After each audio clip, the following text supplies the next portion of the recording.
የአርሲ ክርስቲያኖች በዚህ ሰዓት እንዴት አምሽተው ይሆን? መከራ ውስጥ ያሉ ወገኖቻችን የሚደርስላቸው ያጡ፣ ካህናቱም ስራ በዛባቸው ወንድሞቻቸውን ሲቀብሩ ይውላሉ።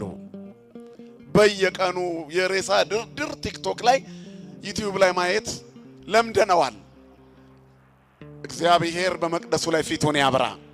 ያኔ ዳንኤል ከክርስቶስ ልደት በፊት 590ዎቹ ዓመተ ዓለም አካባቢ የተናገረው ቃል ዛሬም በእኛ መቅደስ እየተፈጸመ ያለ ይመስላል። ዘመኑ እስራኤላውያን ከበደልና ከኃጢአታቸው ብዛት የተነሳ ወደ ባቢሎን የተማረኩበት በናቡከደነጾር እጅ የወደቁበት ዘመን ነበር። ያለመታዘዛችን ውጤት ነው መርዶ እየሰማን እንድንውል የሚያደርገን።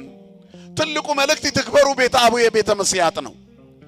ራሳችንን ካስተካከልን እግዚአብሔርን እንደ ዳንኤል ልንለምነው እንችላለን። አሁን አምኖ የሚጸጸት ሰው ስለጠፋ ቤተ ክርስቲያን ሁሉ ቀን በፍርስራሽ ታሪክ ውስጥ አለች። በገዛ ደሙ የዋጃት መቅደስ በክብር መቆም አቅቷታል። የአዲስ ኪዳን ደም የፈሰሰላት መቅደስ አሁንም የሰዎችን ደም ማፍሰስ አላቆመችም። ደጇ ላይ የንጹሃን ደም እየፈሰሰ ይገኛል። እግዚአብሔር ፍትህን ከሰማይ ለሁላችንም ይላክልን። ይሄ ሁሉ ምናልባት አንደኛው መነሻዎች እኛስ ብንሆን የምንናገረው ንግግርና የምንኖረው ኑሮ ለእግዚአብሔር ያልተመቸ መስመራችን ለክፉዎች አሳልፎ ሰጥቶናል። እግዚአብሔር ፊቱን በሁላችንም ላይ ያብራ። እስራኤል ለእግዚአብሔር አልታዘዛሉ ይላል። እምቢ አሉ። በደላቸው በዛ፣ ኃጢአታቸው በዛ። መስመሩን ሳቱት። እግዚአብሔርን ከጣዖቶቻቸው በታች አደረጉት። ለእግዚአብሔር የሚገባውን ክብር ከለከሉት። በዝናብ አብቅሎ በፀሐይ አብስሎ እየመገባቸው እነሱ ግን ለቀረጹት ድንጋይ ወደ ማምለክ አዘነበሉ። ወደ ሥጋ ፈቃዳቸው ፊታቸውን መለሱ። ለእግዚአብሔር የሚታዘዝ መልካም ሰው ጠፋ። አልቦ ዘይገብር አለ ሰናይት። እግዚአብሔር ከሰማይ የሰው ልጆችን ተመለከተ ይላል ዳዊት። ከመይር አይመቦ ጠቢብ ዘይሐስሰው ለእግዚአብሔር።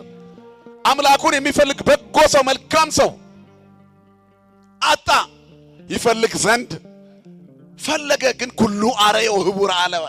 ሁሉ በደለ፣ ሁሉ ረከሰ። እግዚአብሔር ሰው ፈልጎ አጣ። አልቦ ዘይገብር አለ ሰናይት። በጎ ነገርን የሚያደርግ አጠፍ አንድ ሰው አጣ ይላል። ምድር በዚያ ዘመን ተበላሸች።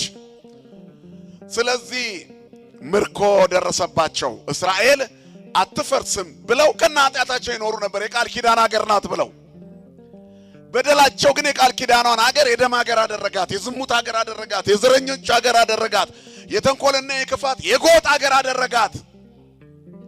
በዚህ ምክንያት እግዚአብሔር አዘነ በሀገሪቱ። የሰላሟ ከተማ የረብሻ ከተማ ሆነች። የእግዚአብሔር በኩሬ ብሎ የሚጠራው ህዝቡ ተሸንፎ የሚማረክ ሆነ። አለፈ ሲባል የሚያስፈራው ህዝብ ሰይፍ ይዞ እንኳን ማሸነፍ አቃተው።